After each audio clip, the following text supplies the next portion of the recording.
Assalamualaikum warahmatullahi wabarakatuh. Selamat pagi, salam sejahtera bagi kita semua. Pada tutorial kali ini kita akan membahas bagaimana cara untuk memeriksa soal ujian. Langkah pertama kita masuk ke elearning.appkip.unpas.ac.id. Kemudian masukkan NIDN Bapak Ibu. Kemudian setelah masukkan NIDN, masukkan password Bapak Ibu, tentunya yang sudah dirubah. Kemudian klik login. Untuk tutorial kali ini kita akan membahas mengenai tata cara melakukan penilaian soal UTS dalam bentuk uraian. Kemudian setelah itu klik pedagogik. Kemudian klik di sebelah mana ujian tersebut soalnya berada. Saya di ujian tengah semester. Kemudian klik ujian tengah semesternya. Nanti di sini akan ada tem 161. Ini berarti ada 161 orang yang mengikuti. Kemudian di sini juga ada keterangan bahwa mata kuliah ini adalah mata kuliah pedagogik, waktu ujiannya 90 menit. Bentuk soalnya itu uraian, dosennya itu Dr. Anda Saraswati MPD, dan asistennya itu Acaproni Hamdani SPD MPD. Kemudian untuk semesternya semester 2 kelas ABCD.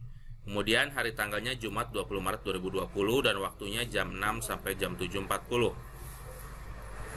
Nah, kemudian di sini juga ada keterangan percobaan yang diperbolehkan hanya satu kali. Jadi mereka mengisi hanya satu kali, tidak bisa lebih dari satu kali. Kalau untuk latihan di kuis dan lain sebagainya mungkin itu bisa, tapi dalam bentuk pilihan ganda mungkin bisa lebih dari satu kali.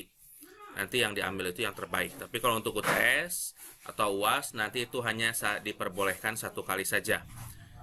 Kemudian di sini ada batas waktu 1 jam 30 menit. Ini semuanya by system. Jadi ketika kita sudah set, ketika membuat soal uraian, untuk informasi mengenai soal uraian Bapak Ibu bisa melihat di tutorial tentang soal uraian.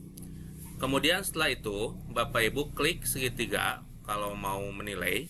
Kemudian di sini kita menggunakan manual grading seperti itu. Sebenarnya kita bisa lihat, coba di sini ada grade, ada apa saja. Nah di sini kita akan menilai satu persatu. Kemudian kita back lagi, jadi lebih baik di manual grading. Jadi kalau di yang pertama ini di grade itu nanti akan muncul semuanya. Semuanya akan muncul. Kemudian di sini ada yang tidak mengisi. Nah, kalau mata kuliah saya ini soalnya ada 7.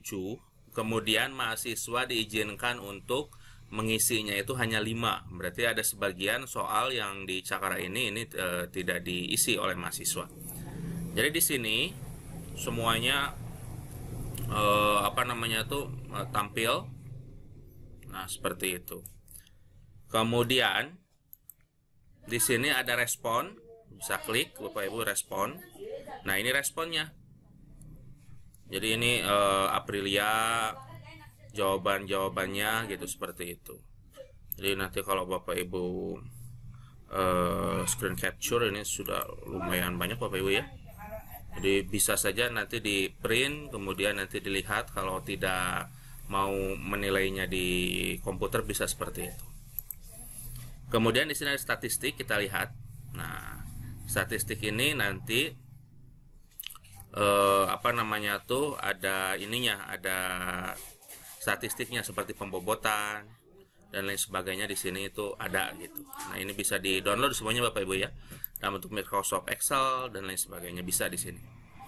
Kemudian di sini juga ada keterangan kuis dimulainya kapan dan lain sebagainya seperti itu. Kemudian kita yang akan menjadi tujuan utama yaitu manual grading. Manual grading kita akan memberikan penilaian terhadap mahasiswa. Kemudian di sini ada beberapa keterangan. Di sini ada question name, itu soal nomor berapa. Kemudian to grade itu yang belum dinilai. Kemudian already grade ini adalah yang sudah dinilai. Kemudian total, ini ada total keseluruhan. Seperti itu. Total keseluruhan mahasiswa yang mengikuti.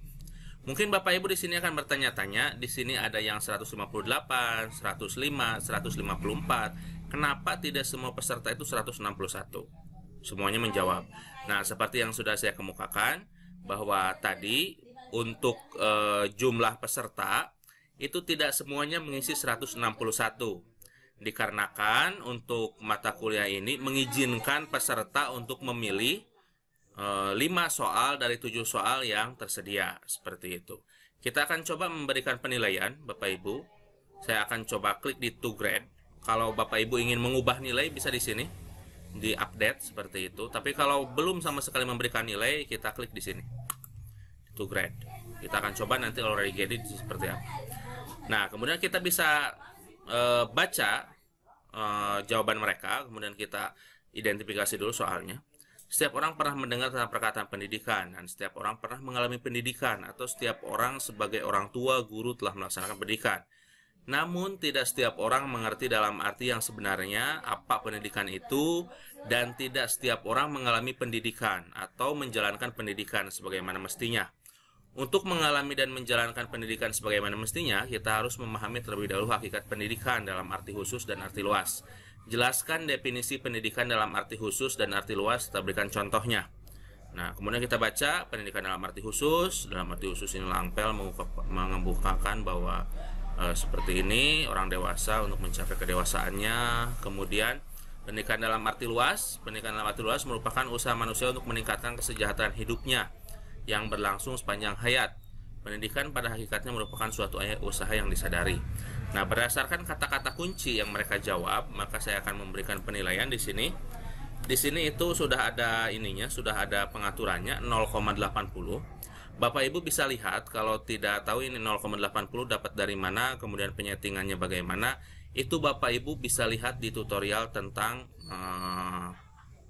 membuat soal uraian. Kita akan nilai 0, menggunakan koma Bapak Ibu ya, jangan menggunakan titik. 0,48 dari 0,80. Kemudian kalau sudah Bapak Ibu, nanti bisa save and go to next. Nah, kemudian di sini juga ada settingan-settingan Bapak Ibu. Nah, di sini ada 139 yang ini di grading, berarti belum diperiksa. Kemudian di sini question per page itu ada 5. Jadi nanti yang ditampilkannya itu 5 Bapak Ibu. 5 ada 1 kita hitung, 2 3 4 5. Jadi ada 5. Kemudian ketika sudah ngisi nilainya, jangan lupa Bapak Ibu untuk klik save and go to next. Tapi kalau udah semua gitu. Nah, tadi yang ditampilkan 5, kalau kita nanti di sini klik 10. Klik 10.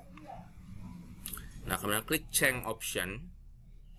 Nah, nanti ini akan 10 yang tampilkan. 1 2 3 4 5 6 7 8 9 10.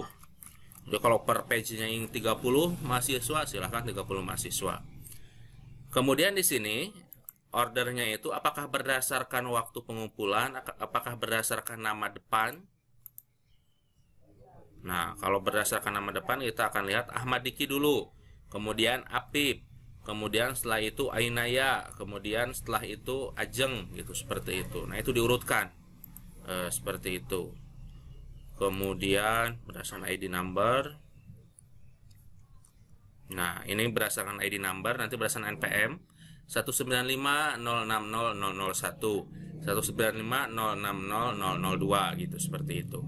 Nah, jika Bapak Ibu menginginkan agar mahasiswa itu, ini akan berurutan Bapak Ibu ya, menginginkan agar mahasiswa itu tahu kenapa kita memberikan nilai 0,30, 0,70 berdasarkan soal nomor tersebut, maka Bapak Ibu di sini bisa memberikan komentar. Komentar itu bisa dalam bentuk ini kata-kata.